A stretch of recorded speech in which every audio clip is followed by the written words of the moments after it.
You wake up on Korthos Island, which, despite it being a tropical island, in what is normally a climate similar to Earth's Caribbean, it is snowing. Not only is it snowing, but freezing wind blows and the island and harbor are encased in a frozen ice. Despite there being other passengers on the ship, all were lost, including the crew. You are the only survivor of the ill-fated Heart of Wind. You are marooned on an island named Korthos. Korthos is a small island in Sargon's Teeth, home to the village named Korthos. Trading vessels from Corvair regularly make stops to Korthos Island's sheltered harbor to refuel and trade before heading on to Zendrik. As a result, the village is an important trade stop between Stormreach and Corvair. Local monsters, a race of sea creatures known as Swahagan, also trade with the village. The Swahagan are fish-like, gilled, monstrous humanoids that live mostly underwater. There are many different tribes living under the Thunder Sea in rocky villages. The Swahagan are green-skinned usually, with dark stripes and spots. The average male is 6 feet tall, about 200 pounds. They are a favored enemy of aquatic elves. The Swahagan are called sea devils by most sailors. They have a history of raiding and interfering with shipping and maritime trade in Eberron, though not all Swahagan are hostile. The Swahagan religion is the worship of one of the sovereign host Dark Six gods named Sargon. Sargon is known as the Devourer. He is Lord of the Sea, God of the ocean and the deep, sovereign of the wave and whelm. His domain is weather, water, the ocean, cold, hunger, and nautical travel. Sailors often pay service to Sargon for safe voyages. Most aquatic races worship Sargon. He's often depicted as a merman, and though he's considered one of the evil gods of the Dark Six, he is worshipped by all nautical people of both the lesser races and monstrous races. The islands of Sargon's Teeth are home to many tribes of Swahagan who worship the Devourer. Under normal conditions, the Swahagan are neutral, preferring to live as traders, traveling to Corvair or even Sarlona to trade. Every once in a while, a tribe of Swahagan will sink a ship and steal trade goods, living basically as pirates, working with the many that roam the oceans of Eberron. A bigger concern for travelers in the area of Sargon's Teeth are the dangerous reefs and rocks in the waters there. Only a skilled captain who knows the waters dares brave it. Most travelers prefer to journey there by airship. Many ocean-going ships are sunk on the rocks of Sargon's Teeth every year, and due to the proximity of shipping lanes, many are attacked by pirates. Survivors and debris of ships crashed usually wash up on Korthos. The southwest corner of the island sees so much debris that the beach there is named Shipwreck Shore, and that is the beach that you find yourself waking up on. Very recently, Korthos Island has come under attack by a particularly nasty tribe of Swahagan who have allied themselves with a powerful white dragon. No one knows why a white dragon, normally reclusive and uninterested in the lesser races, would ally itself with the Swahagan so far from Arganessen, the home of all dragons in Eberron, or what the adult white dragon would want with a tiny trade village like Korthos. The tribe of Swahagan have revealed they are practitioners of arcane necromancy. Undead have risen on Korthos Island and are now terrorizing the village. And if that weren't enough, dozens of members of Korthos village have gone missing and are feared dead. Worse still, some villagers have joined a mysterious new cult to Sargon the Devourer that has sprung up and is actively recruiting new initiates. Some of the missing villagers have turned up indoctrinated into the cult. There have been missing people every day and even some deaths. And even more strangely, no one has an answer for the normally tropical island being thrust into a severe winter as snow and ice cover the ground, killing crops and freezing the villagers whose homes are not built for cold weather. Everyone fears the White Dragon is responsible, but no one is brave enough to go up there and take on an adult White Dragon. Behind the scenes, unknown to the citizens of Korthos and to you, the White Dragon, the cult, and the Swahagan are acting on the orders of a powerful illithid named Daristrix Octhand. Daristrix is a mind flayer from Khyber who is utilizing an ancient and powerful quarry artifact called a Mind Sunder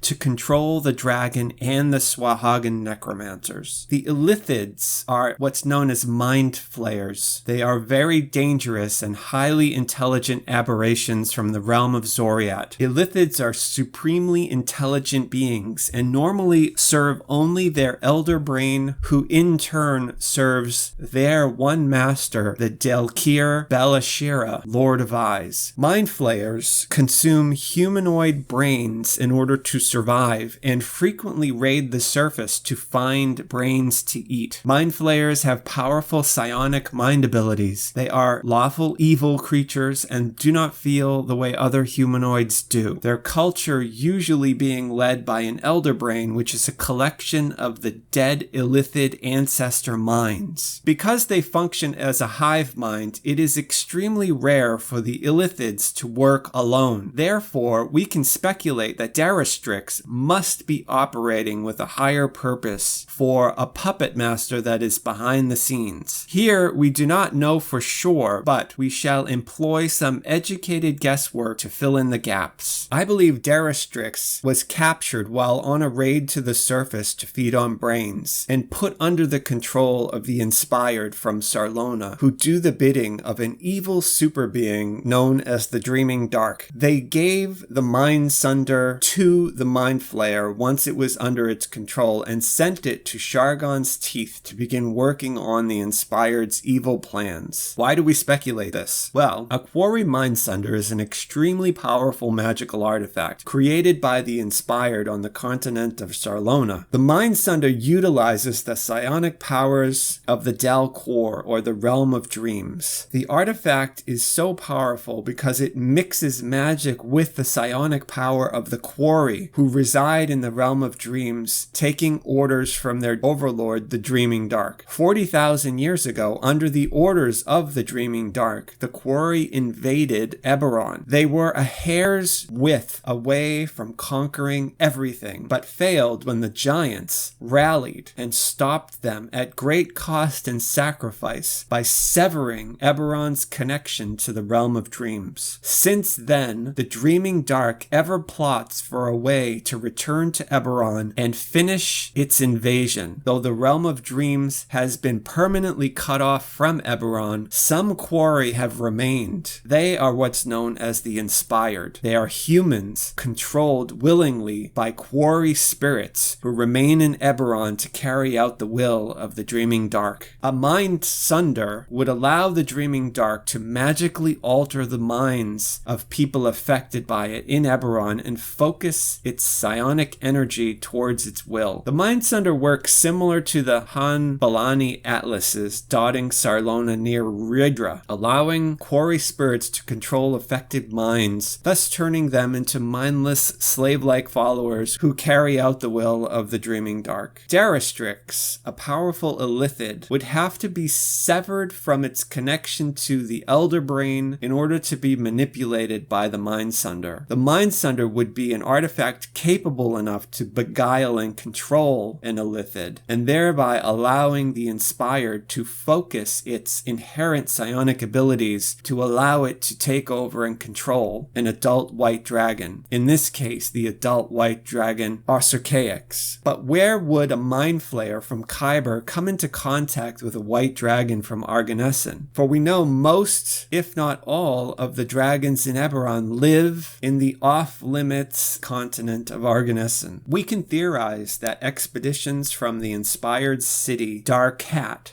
that exists on Zendrik, traveling south along the Sea of Lost Souls to the icy plateau of Dauron's Shield, came across the white dragon there as it traveled with its mate. Dauron's Shield is in the southwesternmost part of the continent of Zendrik. It is possible that the white dragon and her mate were traveling over Everice and were intercepted by the Inspired and put under the control of the Mind Sunder. Expeditions from Darquat could have journeyed to Everise itself. Everise is the Antarctica continent in Eberron. The likelihood of the three extremely rare things, the adult white dragon, the Illithid from Khyber, and the Quarry Mindsunder artifact, all being present on Korthos, are extremely unlikely. We know from other storylines in Eberron that Mindsunders are artifacts guarded by the Inspired and used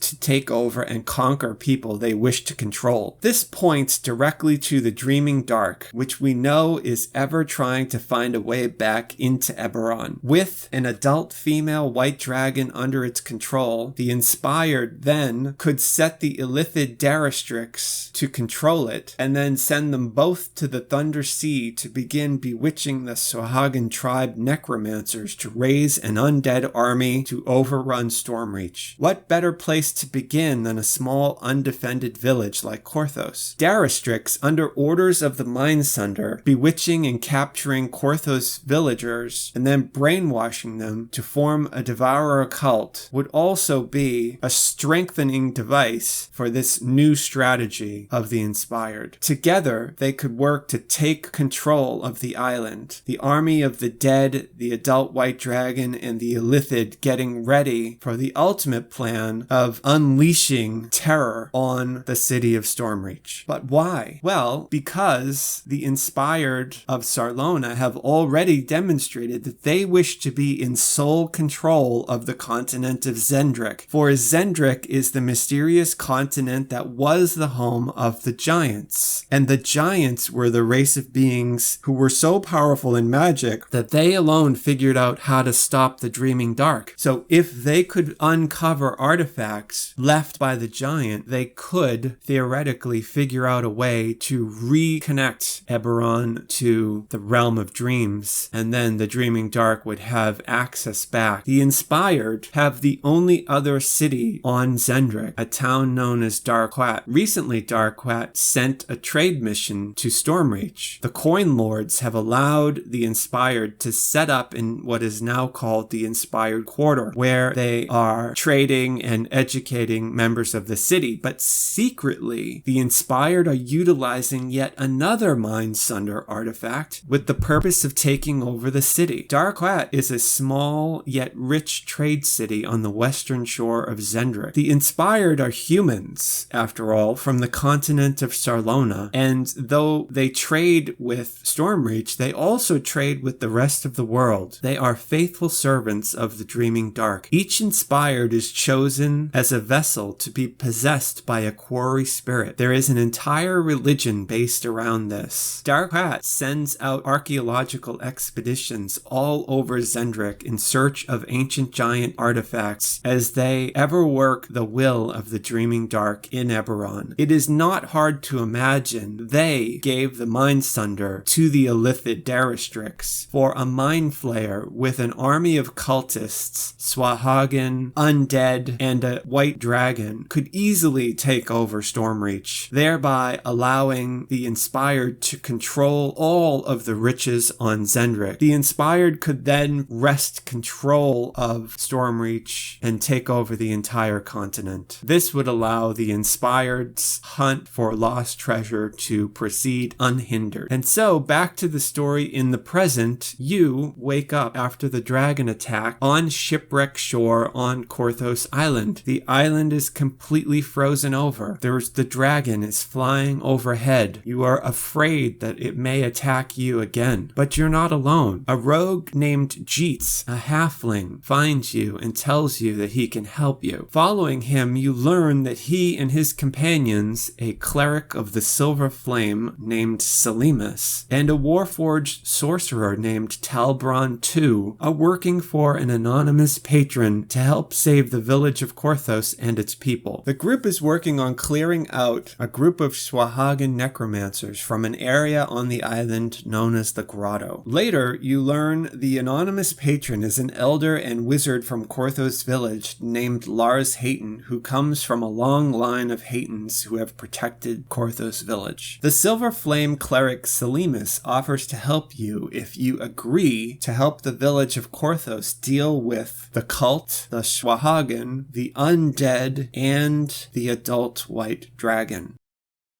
Join us for more. I plan to do lore videos for each quest in DDO, as well as the raids. Plus, I will be releasing more Session 0 videos for DDO on topics such as player character races, the religions of Eberron, the Last War, and the Mournlands, the Dragon Marks, the Dragon Marked houses, and much, much more. Click the like button if you enjoyed this video. Comment down below. I like interacting with other players. My main tune in DDO is named Mary. I am on Sarlona. I also have a guild on the Hardcore League. My guild is Death Smile. Please say hi if you're on either of those servers. Subscribe to see more Adventure AI content about DDO, Dungeons & Dragons Online, and gaming in general. I also play Star Wars The Old Republic. You can join us at Adventure AI on Discord. Check us out on Twitch. Check us out on Twitter. You can go to our Patreon and become a patron of the channel, where you would get access to all of the scripts, the images, the music, the videos, as well as behind the scenes, and the ability to request topics for me to make